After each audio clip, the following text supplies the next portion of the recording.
नाजरीन, ये तस्वीर पाकिस्तानी गुलकार असद अब्बास की है।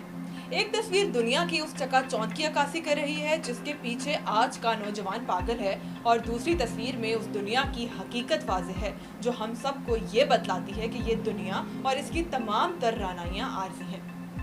असद अब्बास ने संगीत में अपना एक नाम बनाया था। 1 करोड़ रुपए नकद के साथ साथ एक मर्सिडीज गाड़ी भी जीती थी।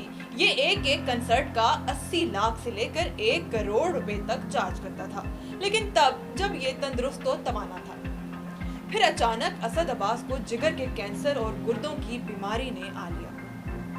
इसने अपनी तमाम दौलत, बैंक बैलेंस, गाड़ी, बंगला सब कुछ लुटा दिया। गुर्दों की ट्रांसप्लांट के लिए बात चंदे तक भी पहुंच गई थी, मगर सेहतयाब ना हो सका और बिलाखिर गुज़िश्ता दिनों इसी बीमारी के पास इंतकाल कर गया। इस तरह के वाक़यात से हमें ये सबक मिलता है कि ईमान के बाद सेहत अल्लाह ताला की सबसे बड़ी नेमत है। शायद इसलिए किसी आकिल ने कहा है कि जान है तो जहान है। दूसरा सबक ये कि यहाँ का सब कुछ आर्जी है। थोड़ी सी खुशी और नामो नमूद की खातिर हमें किसी का हक नहीं मारना चाहिए और दुनिया के पीछे भागने के चक्कर में आकबत से गफलत नहीं बरतनी चाहिए। सब कुछ यहाँ ही रह जाता है और इंसान बिलाखिर चला जाता है।